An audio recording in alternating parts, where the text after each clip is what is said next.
and I for the love of the pride. You and I for the love of the pride. You and I for the love of the pride. All ready to ride for the love of the pride. It's a vibe though, blessed with survival. Get ready for the love, it's the pride of Kyro. You and I in our family ties. All ready to ride for the love of the pride. It's a vibe though, blessed with survival. Get ready for the love, it's the pride of Kyro. You and I in our family ties. All ready to ride for the love of the pride. I don't want any negative things to stick to the Carter name. All ready to ride for the love of the pride.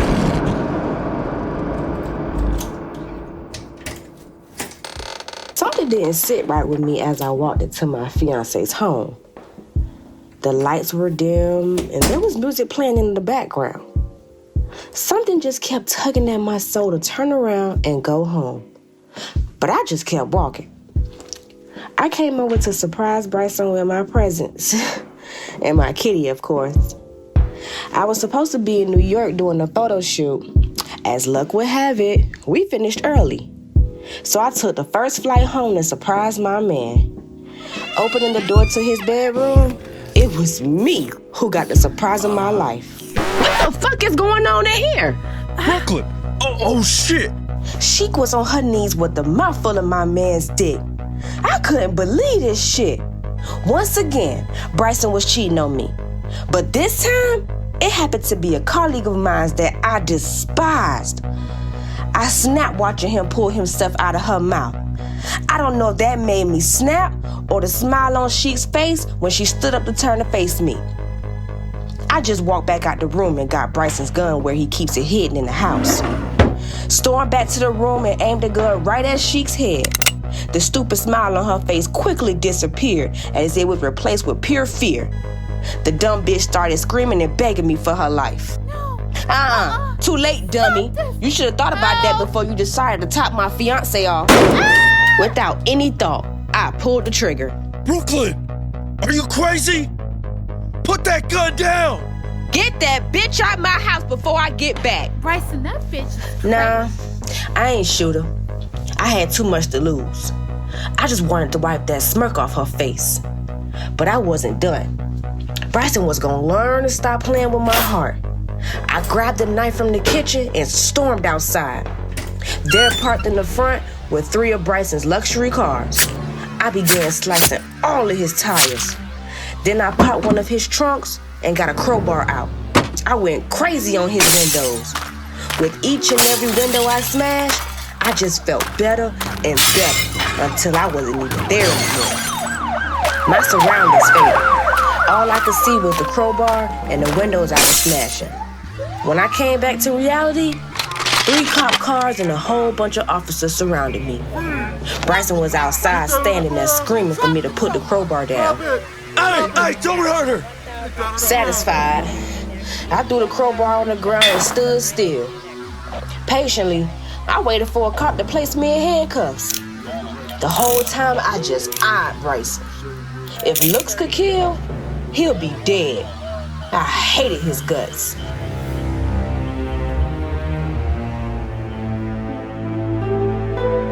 What was I doing here?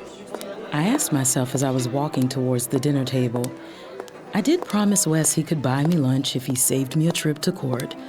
But how did I let him talk me into dinner? Maybe I should just turn around. I mean, lawyers lie all the time. Why can't this be one of those times? Just as I turned to leave, London? I turned back around and spotted Wes walking towards me. He looked so handsome in his black Armani suit. I'm telling you, this man was a model in his former life. You weren't bailing on me, were you? I'm a woman of my word, Wes. Of course not. I left something in my car. See, lawyers lie all the time. But you know what? It's not even important. Wes gave me a leery look.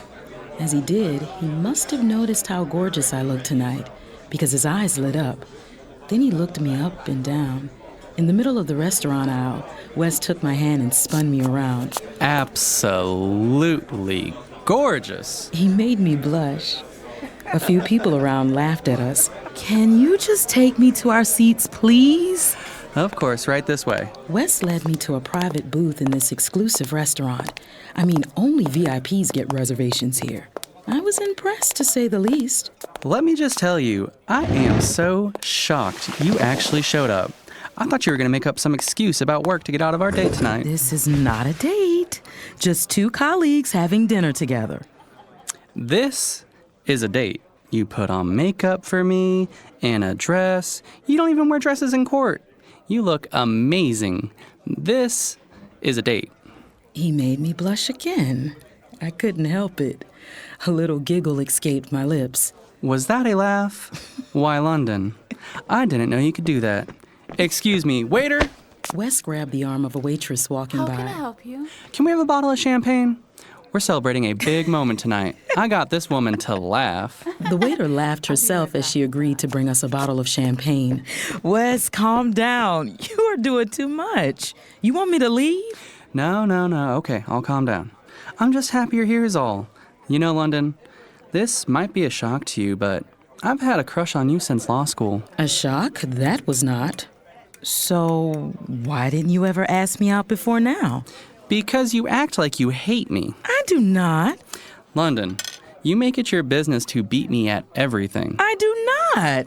I'm just better than you at a lot of things. Well, everything. Well, if it means anything to you, you are my biggest competition. And I actually get nervous when I know it's you I'm going against in court.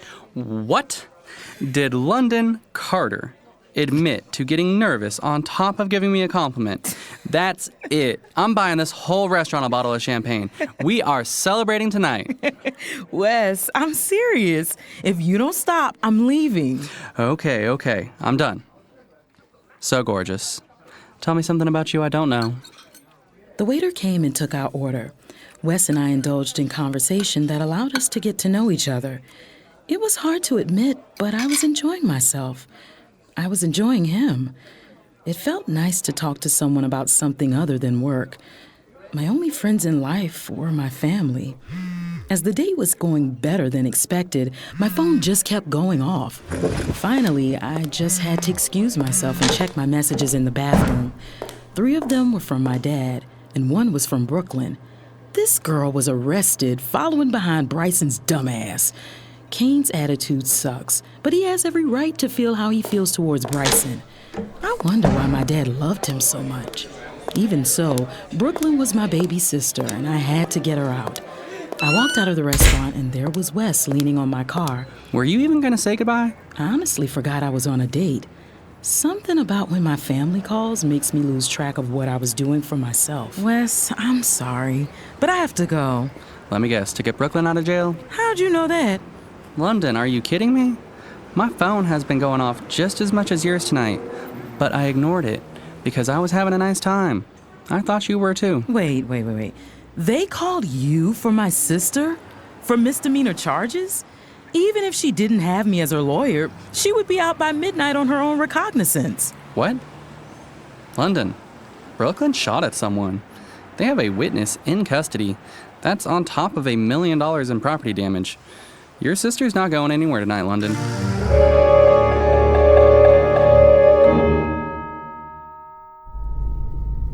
I have to say, Wes telling me what Brooklyn's charges were had me kind of nervous. But I made a few calls, and as long as I kept my poker face on, I'll be walking out of there with my sister tonight. I can't believe she actually shot someone. Where did she get a gun from anyway? I parked my car in front of the station and hopped out. Wes parked right behind me and jumped out too. This was going to be interesting, to say the least. Like always, I stormed into the precinct looking for my client. I didn't even ask this time. I knew she was in lockup, and I wanted her out. Now. Ma'am, you can't go back there. It's okay, Jimmy. You wouldn't have been able to stop her anyways. Wes was following right behind me. I found this silly girl sitting in a cell looking pitiful. Great. Now you think about your actions. London, what took you so long? Get me out of here. Why is it that whenever my siblings get in trouble, it becomes my responsibility to rescue them? She actually belongs in a jail. Just as I turned around to demand for Captain Chiba, he appeared. Tell me, Captain, Is this the only precinct in the whole city of Atlanta? Why was my sister even taken here when there were 3 precincts closer to the incident? Go home, London. She's not going anywhere tonight. And as soon as we find that gun, best believe we will be charging her. A smile graced my face, while Wes pinched his nose. The only one that didn't know Captain Chiba messed up by telling me they never found a gun at the scene was Captain Chiba. Like, really? Don't you have to take a test for these kinds of positions? So, let's start at the beginning. You haven't charged my client, but you have her in lockup? Oh, we charged her with destruction of property, disorderly conduct, and vandalism. Look, I'm just waiting for the gun to add to the list. We have a witness that states that Brooklyn Carter did indeed shoot at her. Yeah? Well, let me talk to that witness. Yeah, right! So you can bribe her to change her statement? Not in this lifetime. I don't have to question her. It's fine. I just want her arrested. For what? For trespassing. London, you are reaching right now. Furthermore, it has to be Brooklyn's property in order for it to have been trespassing. Correct me if I'm wrong, but didn't the house belong to Bryson Patterson? Yes, it does belong to Mr. Patterson, as well as Brooklyn Carter. They bought the home together. On top of that, I have numerous documentations of the witness in question, Sheik Niles, in confrontation with my client. So I'm pretty sure she did not want her in her house. Mrs. Niles states that Mr. Patterson did indeed invite her in the home. And I'm sure Mr. Patterson will state something totally different. Please, don't waste my time here with the he said, she said. I have receipts. Show me your proof. Furthermore, I am demanding the immediate release of my client because it is not a crime to destroy your own property. All 3 vehicles at the scene belong to my client. They are all in her name. And if she wants to slash her own tires, who are you to tell her she can't? Yeah, right. You made that up. Where is your proof? London. Sir, you cannot go back there. May I help you? Excuse me. I walked to the front of the precinct where Bryson was holding the proof I needed to get my sister out of jail. Quickly, I snatched the manila folder out of his hands and stormed to the back. I wiped out the paperwork that showed Bryson put my sister's name on all of his properties years ago as a show of good faith after being caught cheating once again, and the titles to the vehicles which my sister bought him as gifts through the years. Wes took one look at the paperwork and rolled his eyes. Let her go. Are you serious? We have a solid case. What case?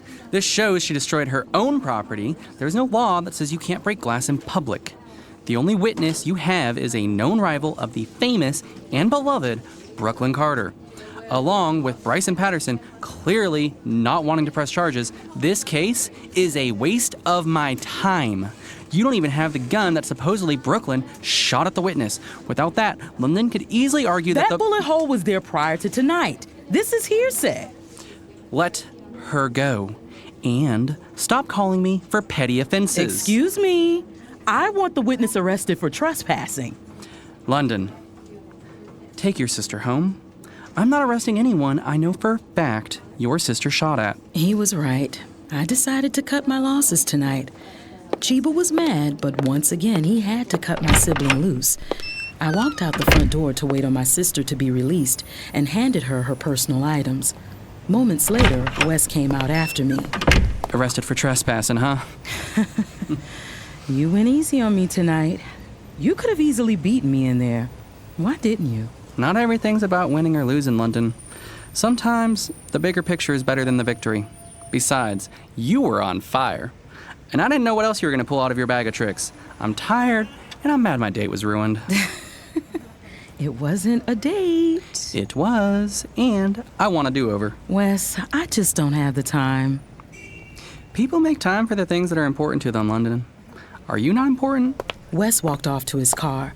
I looked after him until he drove off. Well, would you look at that? London Carter has a crush on a white boy. Dad is gonna love this. Fuck off. Not more than his daughter getting arrested for shooting at somebody. Besides, I don't have time for crushes. I'm too busy bailing my siblings out of jail. First Kingston, now you. Who's next, Koran? Why doesn't anybody pick Kane out to be the bad apple? Please. Dad's golden child? Yeah, right. Both Brooklyn and I walked down the steps to my car. Where are we going? To a family meeting? No, those are only held for Kingston's mess. He said take you home. He'll deal with you in the morning.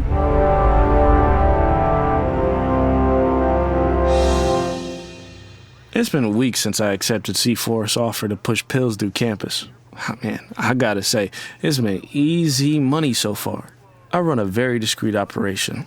I only deal to students I know, and they cop from other people. But I never meet them, and they never meet me. The cash flow is quick. C4 was impressed by how quickly I could move a load through campus.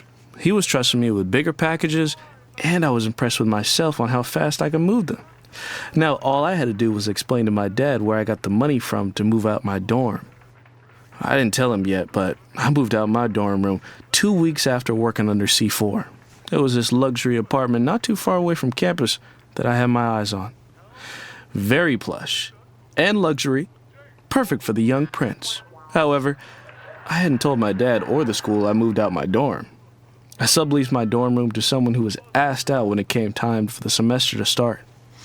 Look, they were very pleased with the deal, and to put extra money in my pocket, renting out my dorm room for a decent price. Young Prince. C4 walked into my apartment. I knew he was coming, so I left the door open, and he was here to collect his money. What's up, man? Nothing crazy. Yo, what's going on with you? I'm shaking. I threw him the duffel bag full of money. I never shorted him before, so C4 trusted me and didn't even check it. Besides, we were practically family. He knew I would never. Hey, what you got going on tonight? Studying. Man, why? What's up? Yo, there's this party tonight I wanted to take you to. You know, introduce you to a couple of my people. Nah, I'm good, bro. I told you. I'm only dealing with you. I can't explain the money I have now. What's gonna happen if I move up? My dad's gonna figure things out. All right, man, say less, young prince. But hey, my people are impressed with your work, and they want to meet you. I mean, I can make something up for tonight, but they're gonna want to meet you sooner or later. I was way over my head. But the money was too easy to give up. It wasn't attached to any rules or lectures like money from my dad was. All right. If I have to go and shake a couple hands to stay in the game a little longer, I'll go tonight. But I'm not taking on nothing else. I'm already behind in my schoolwork. Yo, that's not from me. That's from you throwing them wild-ass parties every night. You heard about those? Come on, young prince. I hear about everything in these streets. C4 walked out my apartment with the duffel bag. Oh, shit. I was fucked. If C4 heard about my parties, I know Kingston had to.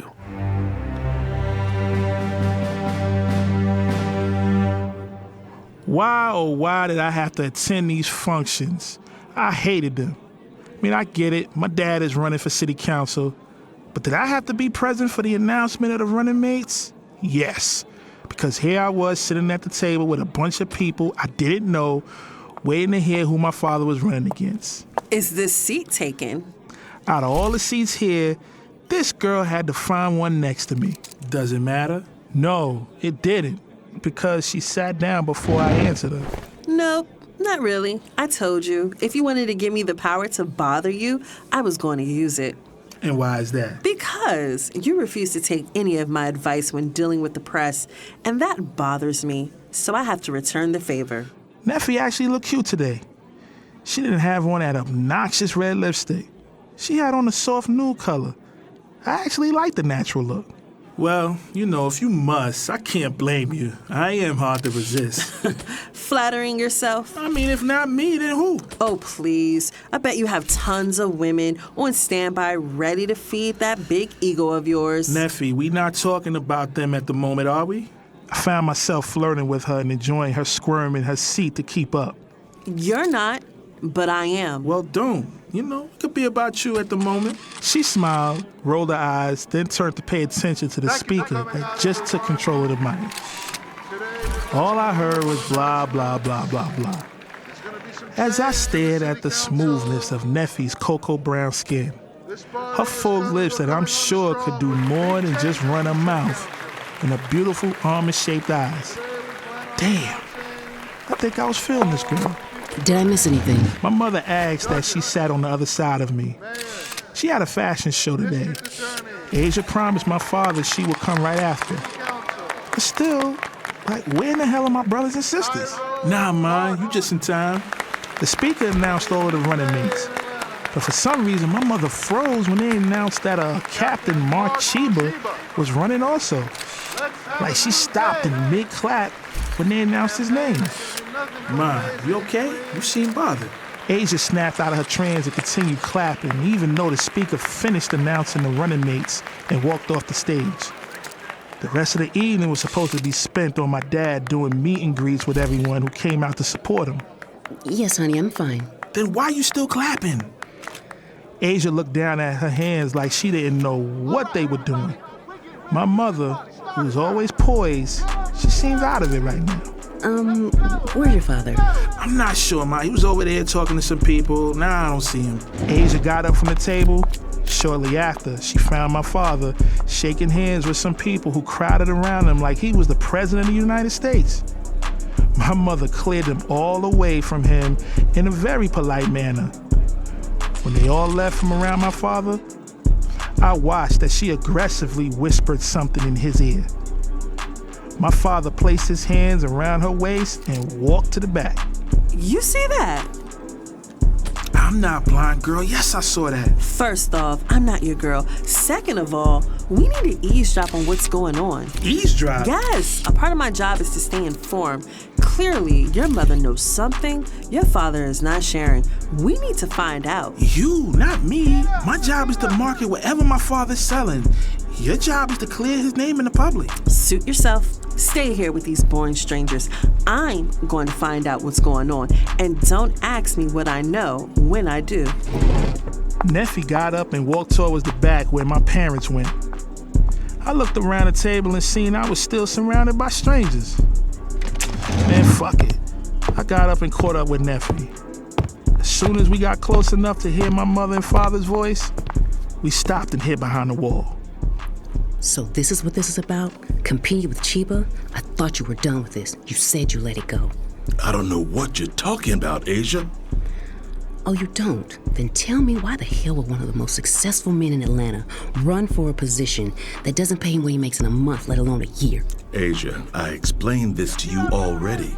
This is a stepping stone into politics. Get over yourself. No. Who do you think you're talking to? This is a stepping stone towards revenge. And I will not sit here and support you while you make a mockery of this race or your family. Everything is not about you. This conversation is over. If you don't want to be here, please leave. Neffi and I quickly walked back out to the party where we heard my mother's heels clicking on the floor. We knew we wouldn't be able to get too far before she caught up to us. So, we pretended to dance on the floor, not too far from where we were hiding. Man, she walked right past us and didn't even know it. Tell me that wasn't fun and informative.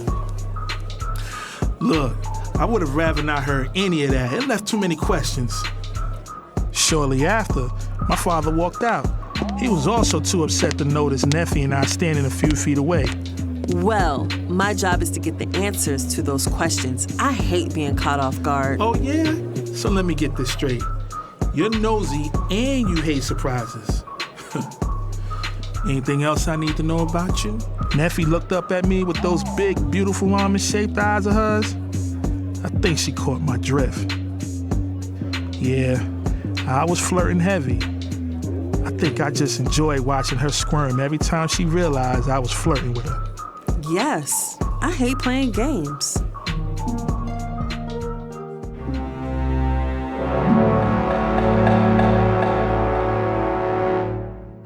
The Pride of Kyro was written by Ejanai Kamal, produced and directed by Ejanai Kamal and Hanif Wynn. Kyro Carter was played by Jeremiah Blunt. Asia Carter was played by Courtney Jones. Kane Carter was played by Hanif Wynn. London Carter was played by LaToya Ransom. Kingston Carter was played by Jocelyn Frazier. Brooklyn Carter was played by Raven Noble. Koran Carter was played by Zodu Mogs. Captain Chiba was played by Dwayne Bradshaw. Wes Hughes was played by Nick Meyer. Nefertiti Allen was played by Siv Jones. C4 was played by DeJuan Williams. Farrah Wright was played by Taisha Shufer. Bryson Patterson was played by Zodu Mogs. Additional background vocals provided by Khalil Laporta and Christian Guillermo. For the Love of the Pride of Kyro was written by Joseph Buchanan.